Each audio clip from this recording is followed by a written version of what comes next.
Do you regret ever getting involved in... I didn't have a choice. It got bad when I was about 15 years old, because when I did MTV Cribs, the day that I had to go show off that house, my mom and my dad told me, we're getting a divorce. You still have to go do this. I had to go show off all the stuff, my whole life, that was going to be taken away from me. Honey, grab your popcorn because the courtroom just exploded with chaos. The whispers are turning into screams, and the spotlight is once again on Diddy. New bone-chilling allegations have surfaced about what Diddy may have done to Aaron Carter, and yo, it's not pretty. These claims are so disturbing, they've literally shaken his legal team to the core. Sources say they're now practically convinced Diddy might not walk away from this clean. It's giving desperation, it's giving damage control, and it's giving panic mode activated. They all partied with Diddy.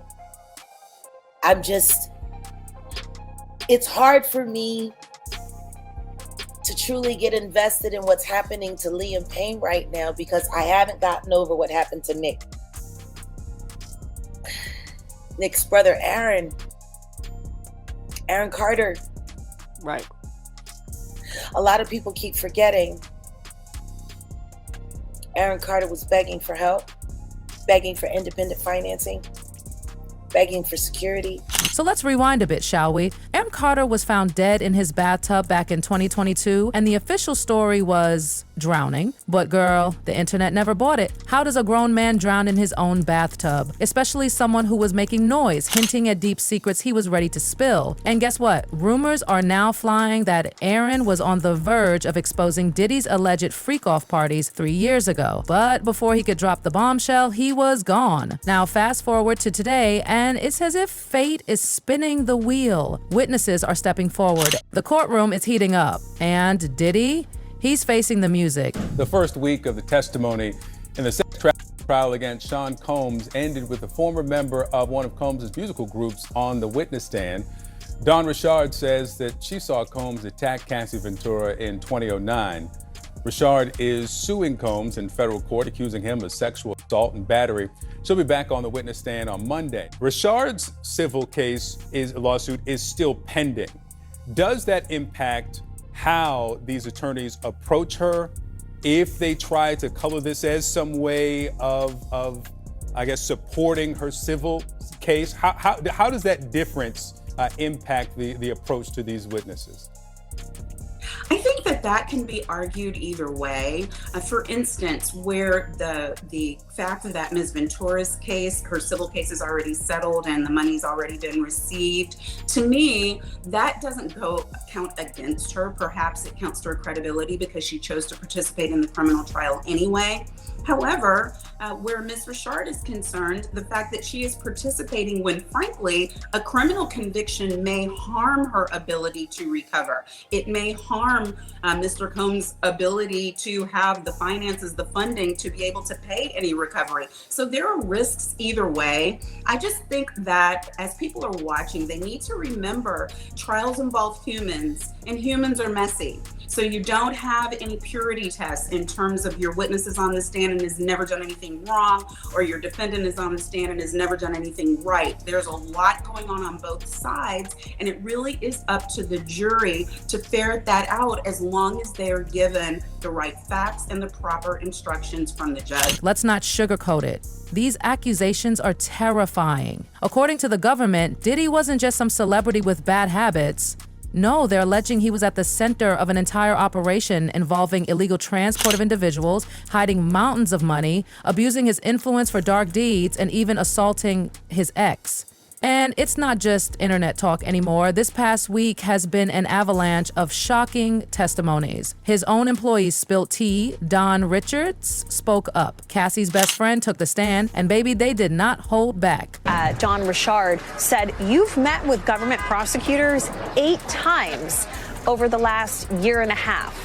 And over the course of those 8 meetings, you've changed your story at least 4 times when it comes to multiple incidents. And Richard acknowledged that her story has changed. And she said that it's really just about her memory, that she tried to block all of these things out, and that she's been trying to remember in all of these meetings with prosecutors has helped her. But it was not good for her that her story has changed so many times. And then they also doubled down on the fact that she has filed her own civil suit seeking money from Combs. Chloe, we know Cassie Ventura's former best friend is also testifying today. What has she said so far? So her name is Carrie Gordon, and when Cassie Ventura was on the stand last week, she talked a lot about this friend of hers that witnessed a lot of the abuse and that this was someone that she confided in. And Miss Gordon, she's already taken the stand for a few hours. Right now they're on a lunch break and she's expected to return this afternoon. And she said, look, I don't really even want to be here. I was given a subpoena. I'm forced to be here to testify. I haven't spoken to Combs or Miss Ventura since 2018, and that's because Combs assaulted me. Now, brace yourselves, because what the FBI found in Diddy's homes, absolutely wild. They didn't just raid his places in Miami and LA for fun. Nope. They found things, and those things are not looking good for Mr. Combs. His lawyers, of course, are scrambling. They're going full defense mode, but it might be too late. Breaking news, the Department of Homeland Security has just confirmed to CNN that federal law enforcement agents have raided properties owned by musician and producer Sean Diddy Combs. Let's bring in CNN security correspondent Josh Campbell and CNN legal analyst Joey Jackson. Josh, let me start with you. What do these raids by federal agents in multiple locations tell you about the seriousness of this investigation? Yeah, Wolf, a very significant development here, seeing this law enforcement action taking place. I'll point out, just to be clear at the outset, we don't know that Sean Diddy Combs himself is the subject or target of a federal investigation. So it's just worth pointing that out at this hour. But what we do know is that two properties associated with him, we saw the feds descend on those properties. We saw on aerial footage, federal agents both here in the Los Angeles area as well as in Miami at those residences. Now, the Department of Homeland Security, their what's called HSI, Homeland Security Investigations, gave CNN a statement. I'll read you part of that when asked about what this activity is. They say that earlier today, HSI New York executed law enforcement actions as part of an ongoing investigation with assistance from HSI Los Angeles, HSI Miami, and our local law enforcement partners. That is it, confirming that they are conducting what they're deeming law enforcement action, which could indicate search warrants being conducted there, could indicate arrests being conducted. We just don't know at this hour specifically what that law enforcement action is. It is worth pointing out, though, that Combs himself obviously has faced significant legal woes in recent months. I'll give you just the highlights of what actually occurred. In November, he was sued for rape and abuse by a former partner. That lawsuit was then settled very quickly. But in December, he faced sexual assault allegations in a complaint filed in the Southern District of New York. The suit was brought by a woman referred to as Jane Doe, who said that she was 17 at the time when these allegations took place back in 2003. This isn't just a court case about a single man. No, this is about power, about how money and fame can be weapons if used by the wrong hands. The feds are saying Diddy didn't act alone. He allegedly had a whole team helping him. People moving drugs, trafficking humans without consent, laundering dirty money. It's like something out of a thriller movie, except this is real life. And when those federal agents raided his homes, they weren't playing. They snatched up hard drives, hidden cash, sensitive documents, everything. That's not just a scandal, that's a disaster. What the feds had collected, at least in part. We also learned the charges that Diddy faced: racketeering conspiracy, sex trafficking by force, fraud, or coercion, and transportation to engage in prostitution. And again, Diddy's pleaded not guilty and denies those allegations. But this indictment, this OG indictment, which by the way, there's been a couple of superseding ones, adding a couple charges here and there. Anyway, going back to the holy grail of it all, the original indictment, that's where we learned about what was collected, including all of that lube and baby oil. And all of this leads us straight back to the Freakoffs and the civil cases that preceded the federal search warrants and then eventually the indictment. So Cassie, I know I talk about Cassie all the time, but we wouldn't be here were it not for Cassie. And Cassie's lawsuit is the one that first mentioned Freakoffs. We heard about them again from Lil Rod. We've seen them in multiple different civil suits now, and additionally in the federal indictment. And here's how the Fed specifically explained Freakoffs, quote, "Freakoffs were elaborate and produced sex performances that Combs arranged, directed, masturbated during, and often electronically recorded." Now, they also listed a couple of items that were used during these Freakoffs, at least according to the feds. They said that there were controlled substances used, and this was specifically to allegedly keep the victims obedient and compliant. The feds also state that during these freak-off situations, recording devices were used. Now, sometimes the people involved in the freak-offs, allegedly, didn't know that they were being recorded. And then other times, Diddy and his team, allegedly, would use these recordings as revenge porn and say, hey, if you come forward and report this to anyone, we've got this really embarrassing video. Why would you do that? So that's an allegation too. The feds also say that IV fluids were used in all of this, specifically because the people involved in the freak-offs had to recover from physical exertion and drug use. And baby, don't think this is just some tabloid nonsense. These aren't just whispers anymore. These allegations are being ripped wide open in an actual courtroom. Judges, lawyers, sworn-in witnesses, it's all happening. And then, boom, Aaron Carter's name got dropped. Yup, you heard that right, in court. Carter, the late singer, the same one who had publicly spoken about how shady the music industry was and how he felt trapped and powerless. He posted disturbing videos before his death, hinting at powerful people who were pulling the strings behind closed doors. And now, he's being mentioned as someone who might have tried to blow the lid off Diddy's empire. I go on my Twitter and I see people saying, you look like you have AIDS, you should go die. I don't understand how I dedicated 22 years of my life to my fans, and now they turn on me. One witness literally testified in front of the court, saying Aaron had tried to warn people about what was happening behind the scenes. And while no one's saying Diddy directly caused Aaron's death, the eeriness of the whole thing, it's haunting.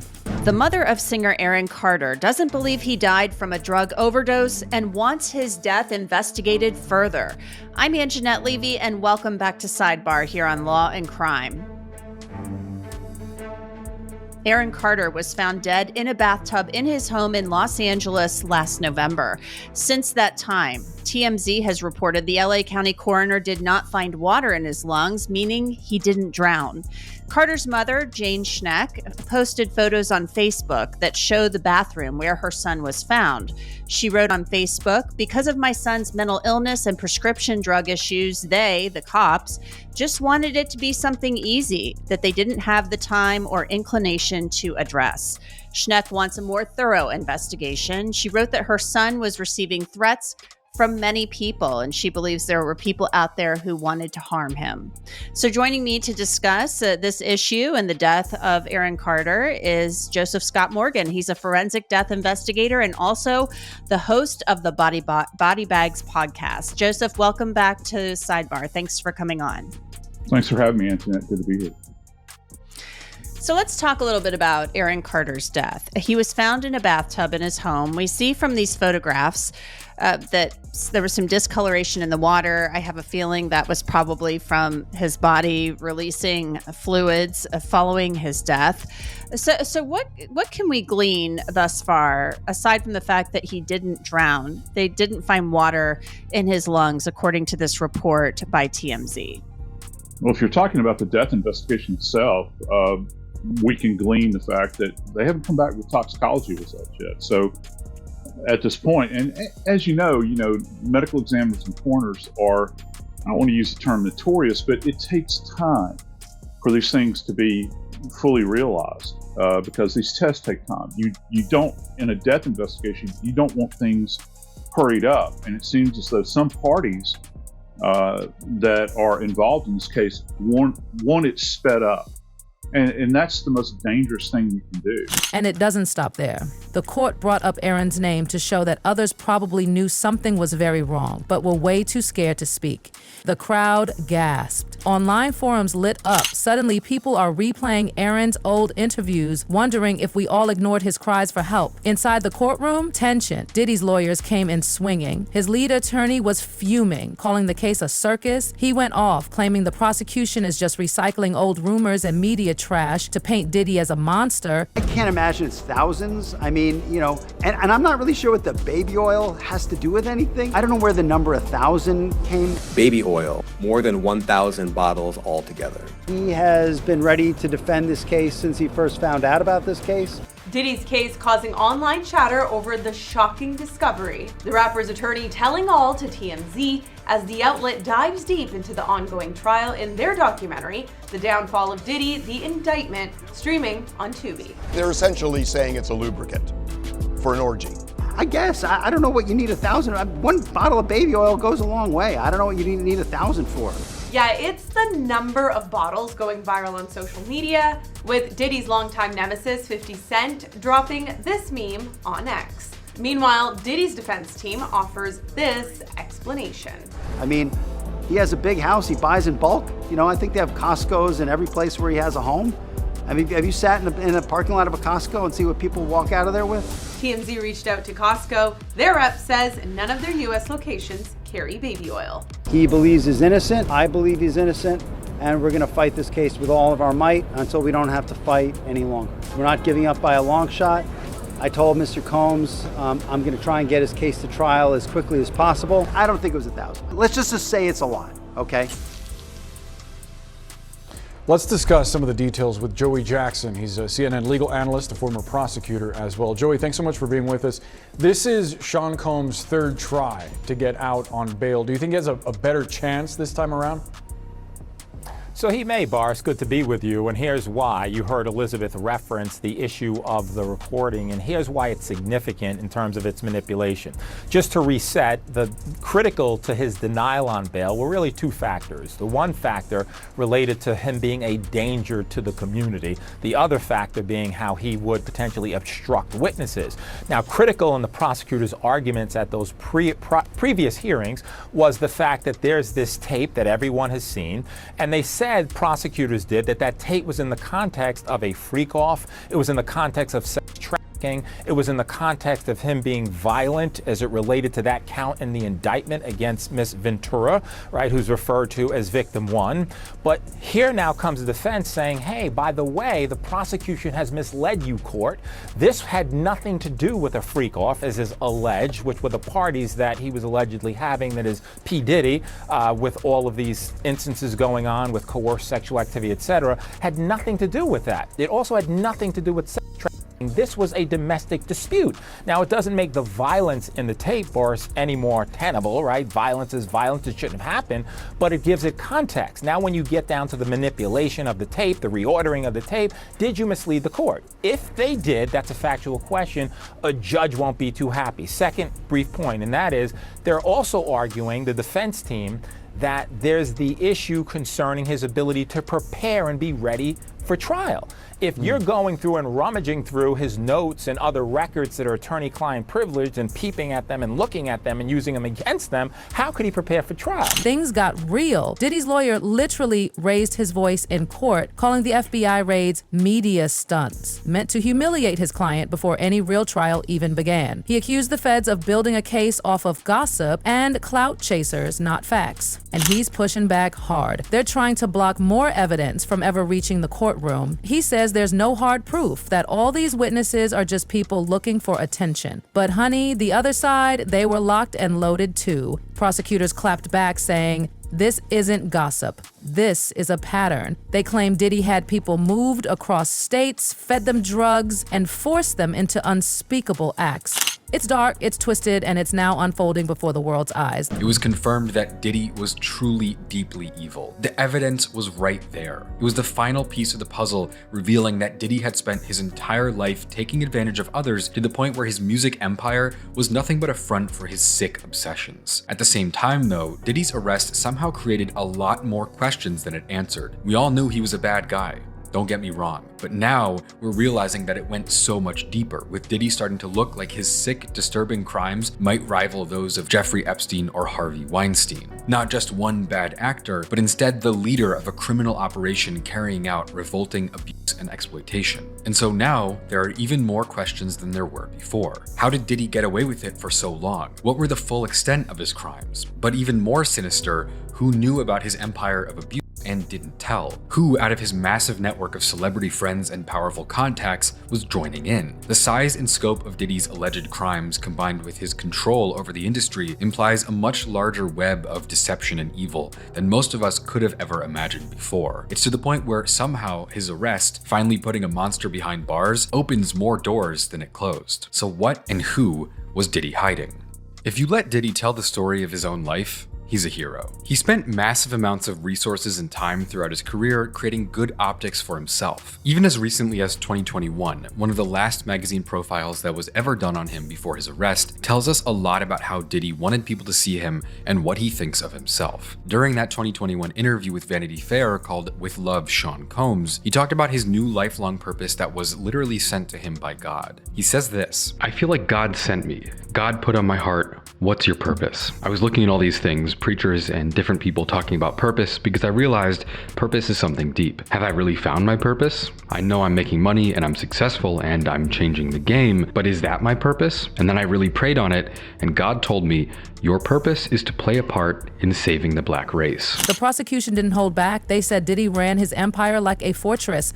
Literally, cameras everywhere, hidden rooms, piles of cash, NDAs to keep people quiet. One of the most damning parts, a list of do not contact names with phone numbers locked away in a safe. And the witnesses? Girl. One was his own former bodyguard. Another, a hotel security guard who supported Cassie's abuse claims. These aren't just random internet trolls, these are insiders.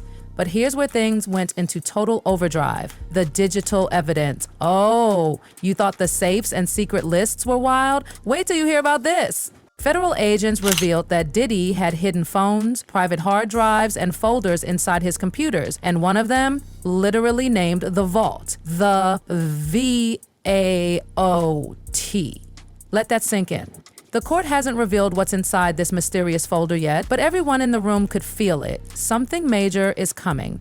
The silence? Deafening. Whatever is locked in that vault could be the turning point of this entire case. And baby, the fact that we haven't seen it yet only makes the anticipation worse. As week one wrapped up, the entire world began to realize this isn't just another celebrity trial. This is history in the making. The fall of a music titan. Diddy, once seen as a cultural kingpin, is now being described in the courtroom as a dark puppet master with secrets no one was supposed to find. The headlines are screaming, the industry is shaking. And Diddy, he's fighting for everything. His name, his empire, his freedom.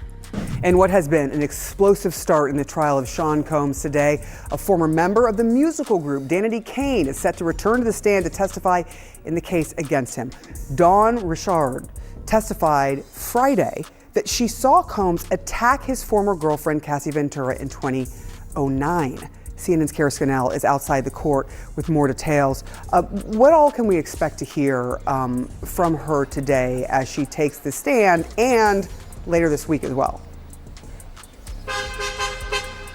Good morning, Sarah. So Dawn Richard will be back on the witness stand this morning. Friday, her testimony, she said she witnessed Combs come downstairs into the kitchen, take a skillet with eggs in it, and attempt to hit Cassie Ventura, his then girlfriend, over the head. She also testified that Combs dragged Ventura up to the bedroom and she could hear glass breaking and yelling. The next day, Richard said Combs asked her to come back to his home into the recording studio. She said he locked the door and then told her where he comes from. People who speak sometimes go missing. She said that she took that as a threat. So she will be back on the witness stand this morning. Her testimony is supposed to wrap up pretty quickly, and then the prosecution is going to call Ventura's former best friend. We heard a lot about her last week. Her name is Carrie Morgan. She's expected to testify, and Ventura testified she was friends with Morgan before she met Combs and was friends with her throughout the relationship until Ventura said Combs hit Morgan, and that ended their friendship. So Morgan expected to be a prosecution witness who will corroborate some of what Ventura has said. After that, they're going to call a couple of people who worked for Combs, including a former personal assistant, a former chef. The prosecution said they also expect to call an escort this week, as well as Ventura's mother. Ventura has testified that she told her mother about some of the physical abuse at the hands of Combs at one point in their relationship. So she will be another witness that the prosecution is calling this week. And of course, this is just week 2 of what the prosecution says will be 6 weeks of their presenting their case to the jury. And don't get it twisted, Diddy's legal team is still clawing to stay in control. They're arguing that some of this evidence is fake. They're saying it's been twisted, taken out of context. They're trying to block the media from accessing certain documents. But guess what? Despite all their efforts, today the court dropped photo evidence. Yes, visuals. No denials, no theories, just hard, cold imagery. And it's only the beginning. People inside the courtroom say the atmosphere turned icy the second those images appeared on the screen. It's like we've crossed the point of no return.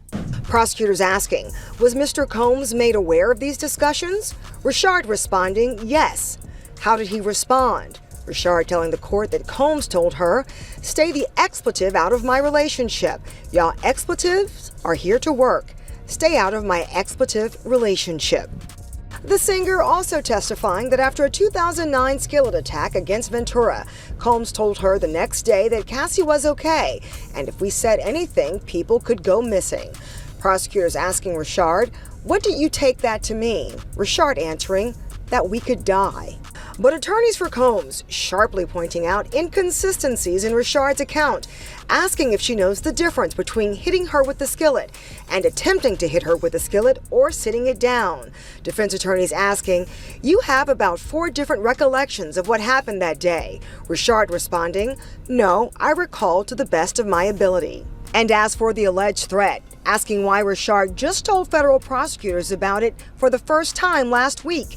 You didn't tell federal prosecutors that people go missing, a comment that you testified you could die, you don't remember that? Richard responding, no, I don't know about the notes that were taken.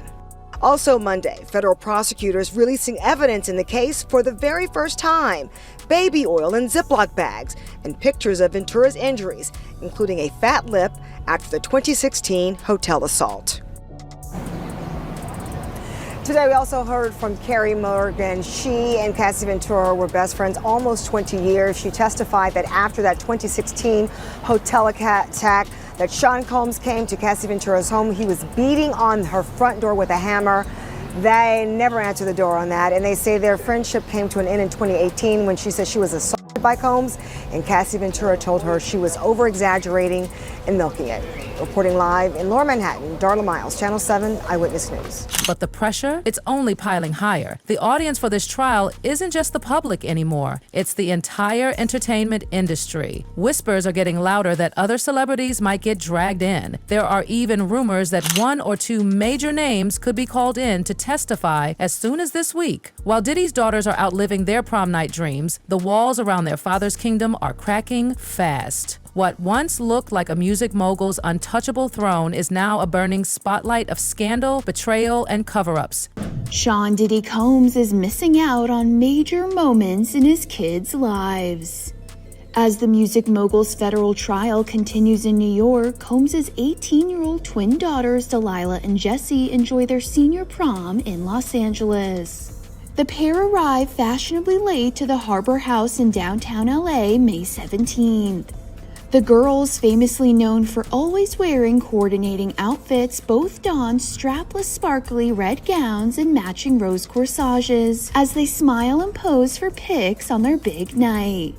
This outing for Delilah and Jessie come after they've been in NYC along with several of their siblings supporting their dad in the courtroom amid his ongoing trial. Combs has 7 children total. 30-year-old son Justin with ex-Misa Hilton, as well as 32-year-old adopted son Quincy, 27-year-old son Christian, and daughters Delilah and Jessie with Kim Porter, 18-year-old daughter Chance with ex-Sarah Chapman, and lastly, 2-year-old daughter Love with Dana Tran.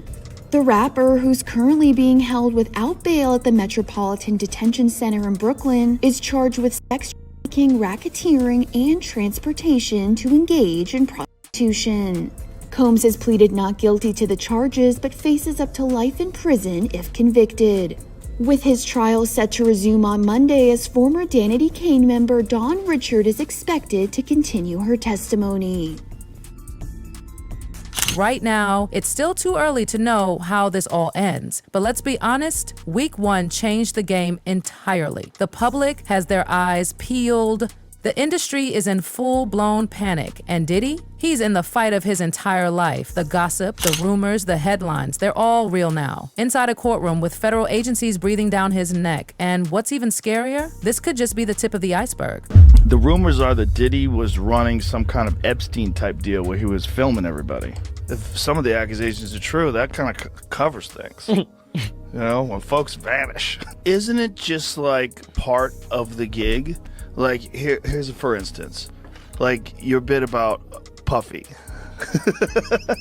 How you're going to connect these two dots? That bit is like, look, you don't have any real personal beef with Diddy, but it's got to go down.